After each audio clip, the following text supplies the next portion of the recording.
Mining Minute. I'm your host, Teresa Longo, joined here by KWG Resources CEO, Frank Smink. Hi, Frank. Hello, Teresa.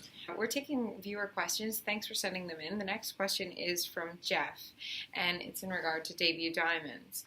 He wants to know about the shares. Are they sold, and to whom are they sold, and who might want them? They're not sold.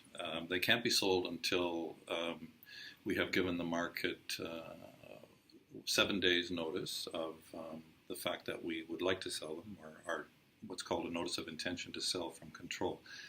Anytime there's a large shareholder that controls shares of a public company, the rules require that you give the market advance notice that you're going to be selling from that position. So we did that last Friday. We can't sell anything until probably next Monday. But we don't have a buyer lined up, but we have been in discussion with a number of candidates, potential investors for the diamond assets that control of Debut Diamonds represents. People that watch that particular story are aware that the Victor Diamond Mine, where the Debut Diamond properties are adjacent to that De Beers operation, is making a lot of money. They're mining, going gangbusters, mining that deposit.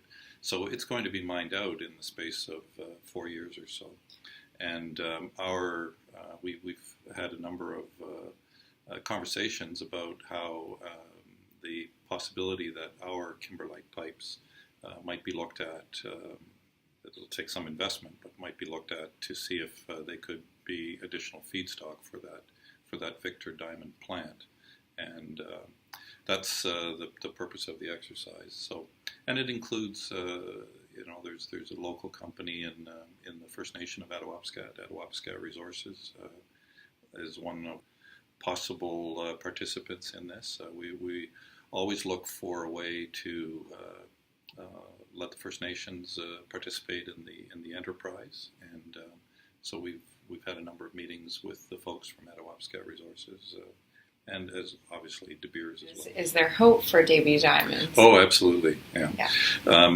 We've forgotten, all the excitement of the discovery of diamonds in 1992, 93, but that bloom has been off that rose for a long time. But De Beers is making a lot of money from the Victor deposit, and we have 3 kimberlite pipes up there that are diamondiferous. They have the little bit of sampling that we've done indicates that they are diamondiferous. Now, what needs to be established is can they be mined at a profit, and that takes a lot more investment than we've been able to find the money for in the last few years. But I think as things progress at Victor, that Debut Diamonds is going to be in that story quite actively. Tell me about the recent press release, Notice of Sale of Control, Debut Diamonds. Okay.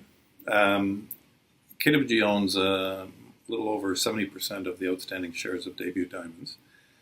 Actually, that company now owns the assets that really brought KWG into the notice of the investing public, starting in about 1993.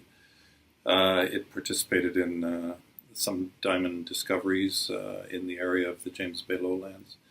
That work that we did then, geophysical airborne surveys, next resulted many years later, in 2001, in the discovery of the ring, what became the Ring of Fire. But in the diamond business, there hasn't been very much interest, just like hasn't been very much interest in any mining mineral exploration business. But there's some things happening in that area with the diamonds. The Victor Diamond Mine is in production, going gangbusters, but it only has a few years left. Our properties adjoin them. The Debut Diamond properties adjoin the Victor Mine. There's 3 pipes there that have been drilled to demonstrate that they are, in fact, diamondiferous. So they represent potential future mining opportunities for the Victor infrastructure. There's a new president of De Beers Canada been put in recently, and there's an opportunity to for Kittavee to perhaps liquidate some or all of the equity interest that it has in Debut Diamonds, which Kittavee carries on the books at a very modest value, well under $500,000, but in fact we have 140 some odd million shares. It might be worth quite a little bit more than its carrying value. And this is a way for us to monetize an asset and raise working capital so that we don't have to issue more shares of poor old Kittavee at these low prices. And so we keep the show on the road that way. Or we asked viewers to send in their questions. Ross asked me about the super share concept. Ross wants to know, why is this needed, and what about the small investor? It's not so much needed as wanted. We think this may be a mechanism to let companies that are suffering, prices for their shares in the pennies, of accessing larger investors. I just looked this up. I didn't realize how dramatic this divergence was, but in the last 10 years, the junior exploration market has shrunk to 1/8 of its value, while the money supply has doubled in North America. So, we've got a 16-fold divergence, and there's all kinds of money looking for opportunities to invest, but they are precluded from the opportunity of investing in junior mining. So if we can create a listed stock that is a roll-up of existing stock without taking away the existing shares from small shareholders, that then might create an opportunity for these larger money managers who manage large amounts of money to invest in this sector, because it is getting attention. You're bringing attention to it. The media loves a good story, and the Ring of Fire discovery is a good story. So there are analysts on the street who, all the mining analysts are very familiar with it, but the guys that they report to who actually run the money can't buy the stock because it's in the pennies. So this is a way of creating a stock that's in the dollars, and and then with a stock that trades at that level, they can also create hedges. They can issue call options or buy put options against those shares, and then multiply the amount of money that's at play in a particular junior company's market. This morning I want to ask you a question about the recent developments with FSDI. Can you talk about that? China Railway First Survey and Design Institute Group Limited, FSDI. We've recently announced that we finally signed, after many, many months, under a MOU that we signed in January.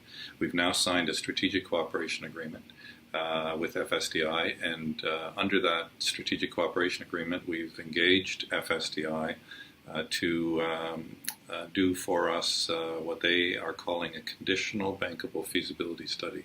They will in fact do a full-blown bankable feasibility study on the railroad from the Ring of Fire to the CN line in Exton, Ontario. The conditionality of it is taking nothing away from the feasibility study of the railroad, but we haven't completed the ore reserve drilling or calculation of our chromite deposit up there. So it'll be they'll demonstrate the cost and timetable for building a railroad to it, conditional on us demonstrating that there's an economic deposit there.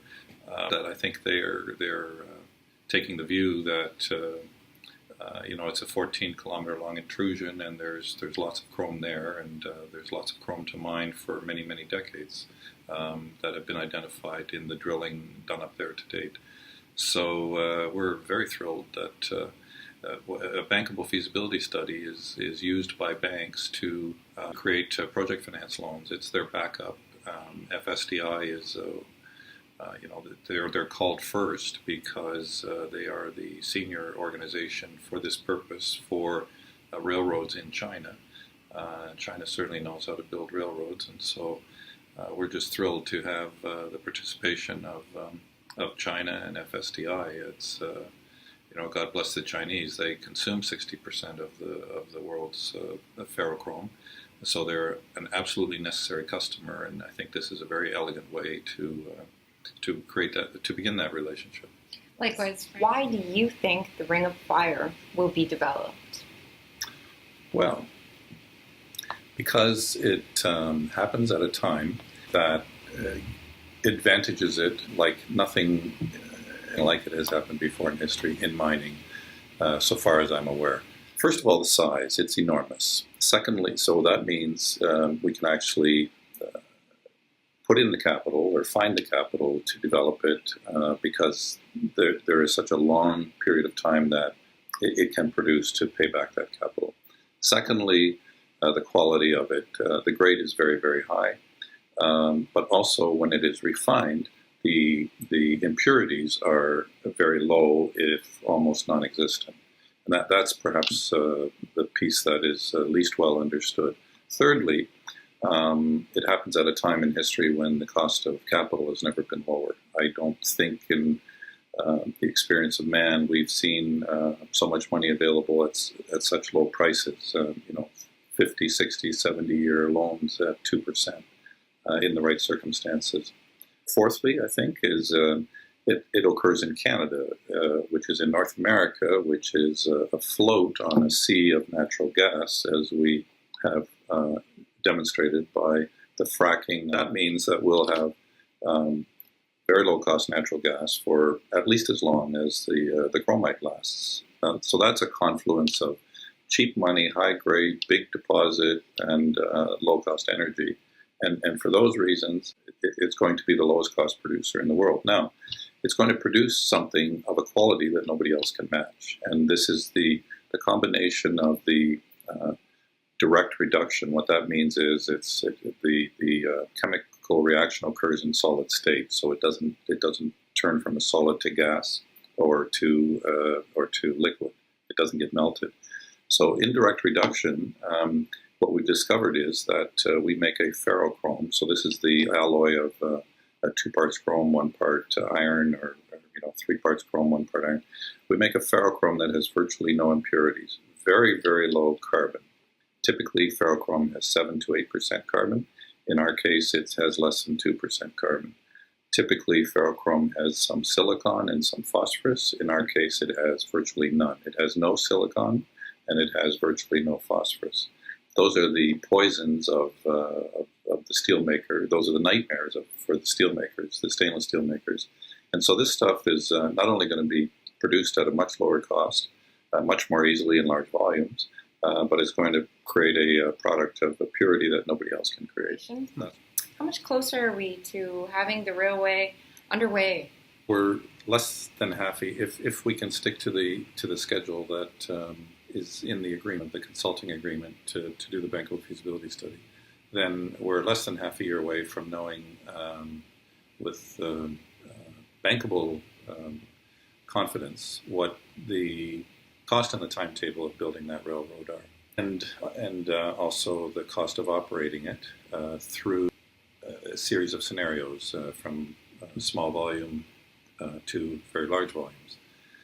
With that information, we will start talking to banks in China to look at the what their interest would be in terms of project financing. And what I mean by that is what term. So what we have here, the particular blessing of this discovery, of this wealth in the Ring of Fire, is that it will last for a very, very long time. We're talking in terms of a century or perhaps another one beyond that. And that means that something as costly as a railroad can be amortized or depreciated. Well, railroads last for a century or 2 or 3. There's many examples around the world where they're that old. If you maintain them, and that's the depreciation end of things. They don't depreciate quickly. Then the paying for them is the amortization, and I think the opportunity here is to borrow money at historically low rates of interest, and repay that money because the interest rate is so low, repay that money over a very long period of time. So I think in the perfect world we would suggest to China or the Chinese banks that this may be a scenario where a 100-year mortgage might make sense. That is very significant.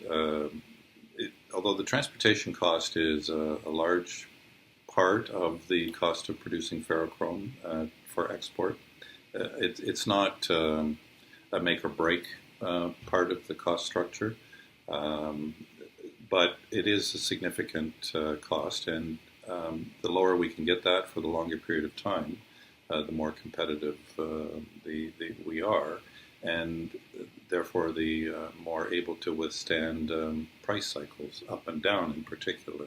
And that's the objective of the exercise, is to try and now that's the technical and the financial aspect of it, but the social aspect would be leading this entire development.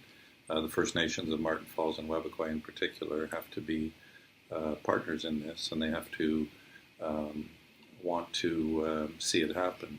The only way they can make the decision that they would want to see it happen is to see what it might look like. And so communicated to the chiefs that as we get these what are called deliverable products from the feasibility study, we'll share them with them so that they can communicate with their communities. This episode, I'd like to ask you about the upcoming Ring of Fire golf tournament. It's happening on September 24th, 2016. What's going on there? Well, this year I think is going to be a little bit different from previous years. I understand you're going to join us there and give people an opportunity to be interviewed by you so that the questions can be made in person. And, is that right? That is right. Exciting. Yeah, I think that'll be neat. Noron discovery that started all the excitement in the Ring of Fire.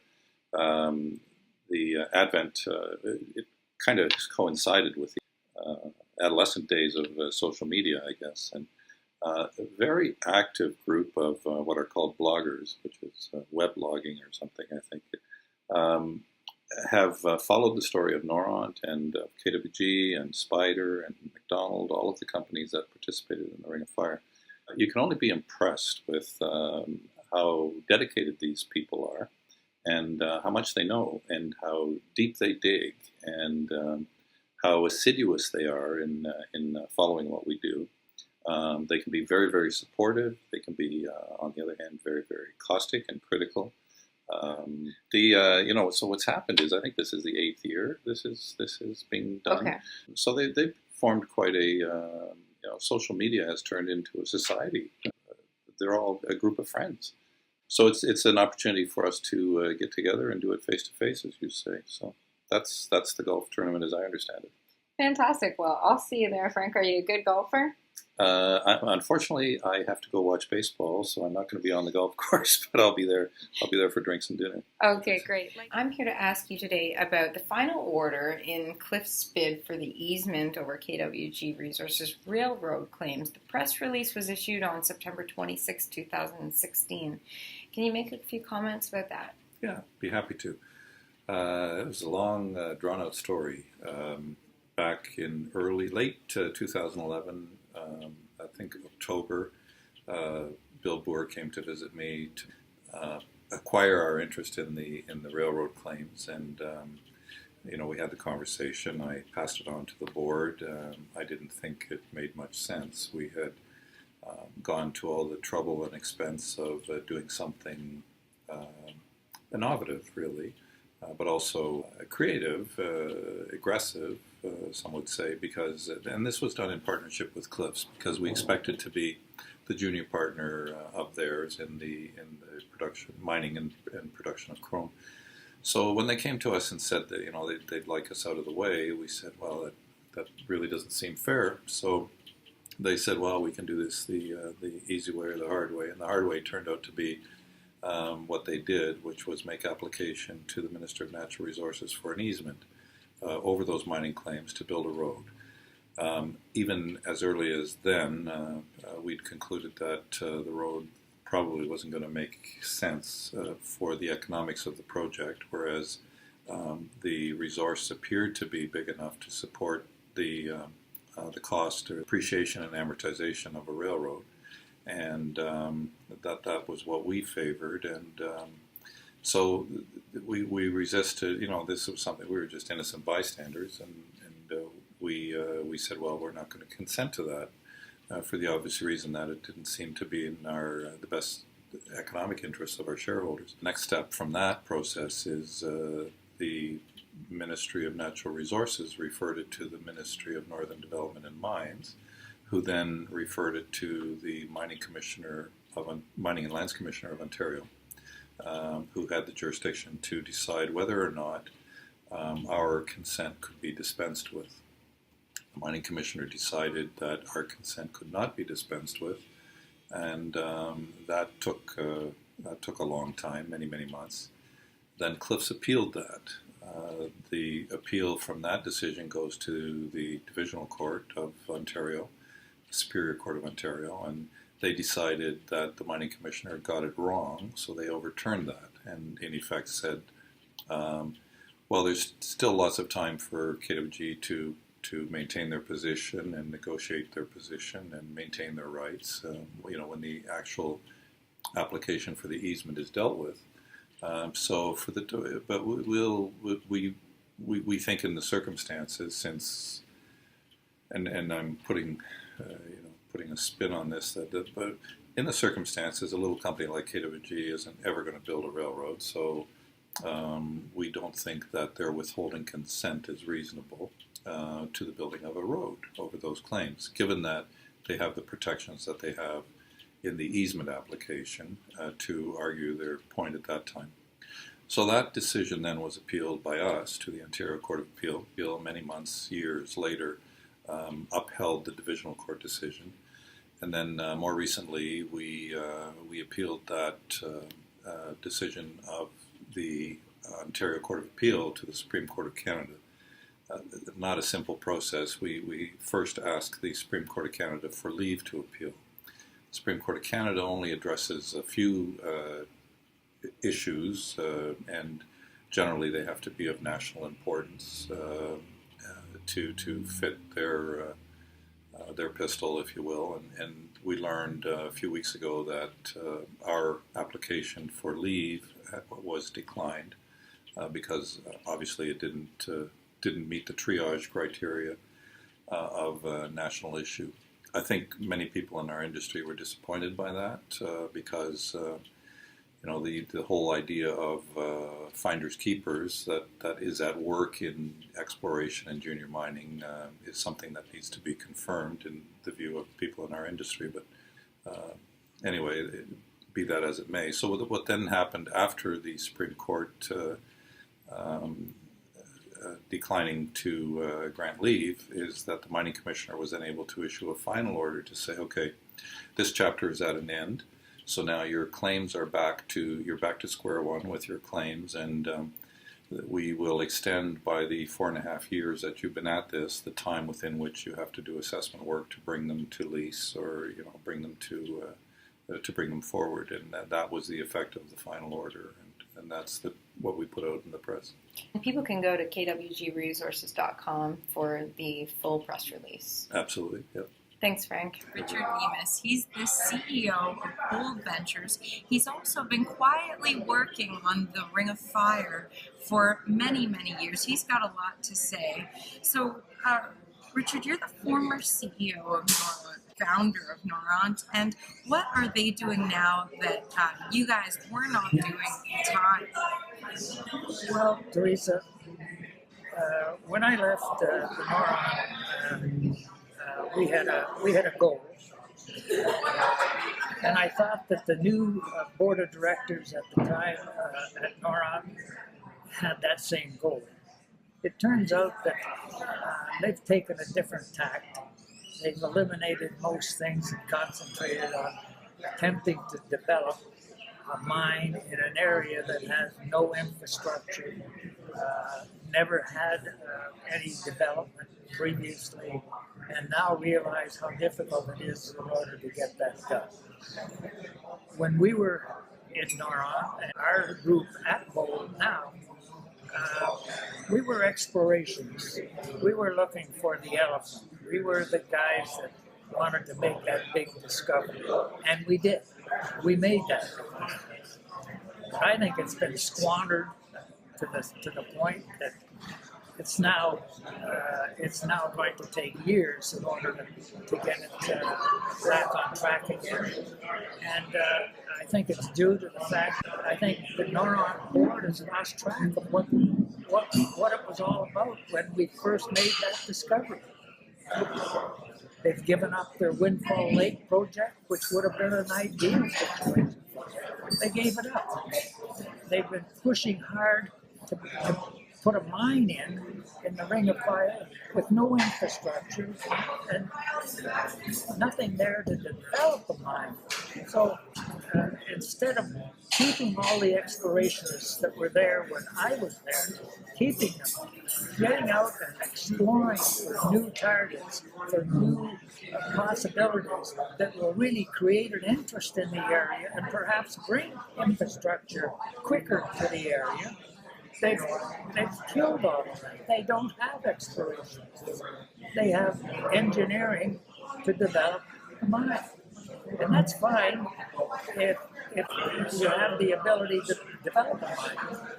They have a lot of hurdles with Bold and my group, which are the same group that developed the original Noront discoveries.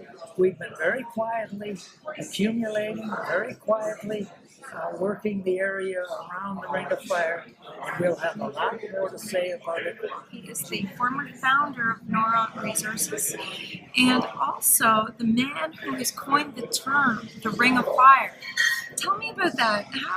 How did the name come about? I know you're a big Johnny Cash fan. That's right, Lisa. It wasn't really I that coined it. It was a collaboration with a bunch of fellows and friends of mine over lunch one day. John Harvey. There was a number of people at a restaurant. We coined that phrase at that time, and it logically fell into the realm of Johnny Cash, having Johnny Cash song being so famous, and the fact that it was a great opportunity to promote the Ring of Fire. It became a symbol. We went so far as to name the drills that we were drilling with with the names of Johnny Cash's family. One was Johnny's drill, one was June's drill, etc. And it became a very good promotional item. People recognized it as soon as we played it. We played the song at our meetings. We capitalized on it. So it worked out real well. And there was a reason for calling it the Ring of Fire. Geologically, it was the reason for calling it the Ring of Fire, in deference to the Pacific Rim on the west coast. This was in difference to that. So, And what year would that have been? that would have been back in, I guess 2007, 6. A long time. Too long ago. To have not seen much more progress in the area than we should have seen. And where do you see things headed in the next few years, Richard, in terms of the Ring of Fire and the development? Well, mining in Ontario has changed dramatically.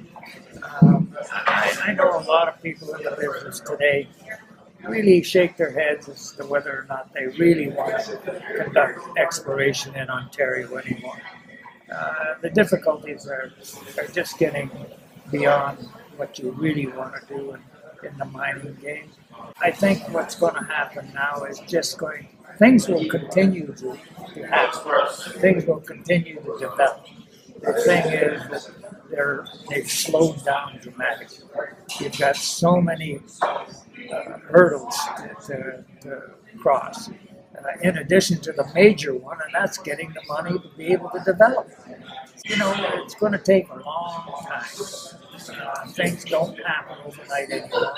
Whether or not you want to persist and continue doing that, it's up to you. And what's your advice, Richard, to young people who want to see this story developed, the economic opportunity for Ontario, and the possibility for a brighter future in Ontario? Persistence. Be persistent. I mean, if you believe in something, and you really believe in something, keep going. Be that little pink bunny. Keep going and going and going. That's what you have to do. And it's a lot tougher for the young people today to get through that. However, persistence wins. Richard, what do you think about the progress Noront Resources' current day situation with respect to the Ring of Fire? Well, Teresa, needless to say, I'm pretty disappointed in the board of directors at Noront since I and my group left. The route that they're taking in development of the ring is certainly not the route that we had envisaged for the company. We would never have proceeded the way they were proceeding, and certainly would be very hesitant about issuing the amount of stock that they continually issue in order to maintain their lifestyle, so to speak. So, needless to say, me and my family are certainly not happy with the results. However, that's bygones be bygones. Thanks for speaking with me today, Richard. Hello, Teresa. Well, the Ring of Fire Golf Classic was an amazing event. It was well run, thanks to Ken and many other participants. You weren't there, though. You were in China. Frank, can you tell me a bit about that? Ooh, well, I'm glad you enjoyed yourself at the golf tournament. Thank you. Very nice people who work hard at trying to understand their investments. So I need to be a little bit careful what I say because we haven't put anything in the public domain about this most recent trip, but I can say we visited again with China Rail First Survey and Design Institute Group Limited, sort of a catch-up meeting, and we also visited with the CEO of a division of Bao Steel. Bao Steel is an investor was an early investor in Noront. Bao Steel, in that investment, if memory serves, they bought some stock, and they also, as part of the consideration for the money they put into Noront, got the right, just in layman's terms, the right to finance into production mineral deposits that Noront discovered in the area of interest, which it's the Ring of Fire, certainly, the discovery there. I don't know how far it extends or whether it includes after acquired property. That would be important. We had a number of things to discuss with Bao Steel. Most importantly, they're quite taken with our patent application for the gas reduction process, and that's to be expected. China has no chrome of its own, so it imports everything. Traditionally, it's come from South Africa, Kazakhstan, Oman, Turkey, Albania, those places. And very often in the form of either ferrochrome or concentrate. In both cases, it's refined using electricity. So the opportunity for someone like Bao Steel or their peers in China, stainless steel makers, to have access to energy at a very low cost. So the North American natural gas, which is ubiquitous now, it's in plentiful supply as a result of fracking, as I've said before, and promises to be plentiful at low prices for many decades. To use that as the energy source or the heat source to make ferrochrome from the chromite of the Ring of Fire it's kind of a historic opportunity, and that's how they understand it, and that's the enthusiasm we're finding in China to participate in the testing of our process and perhaps the commercialization of it. the pursuing of the patent. And we must always remember China makes 60% of the world's stainless steel, so they're by definition consumers of 60% of the world's ferrochrome. And if in Canada, as I believe to be the case, we can produce much greener, is one aspect of this, but also at a much lower cost using our blessing in low-cost energy in the form of natural gas, then that's something whose time has come. And it was a short, fast trip. I think we're on the same page. Thanks for explaining that to me this week, Frank. We'll be sure to see you on the next episode of the Mining Minute. My pleasure, and I look forward to it.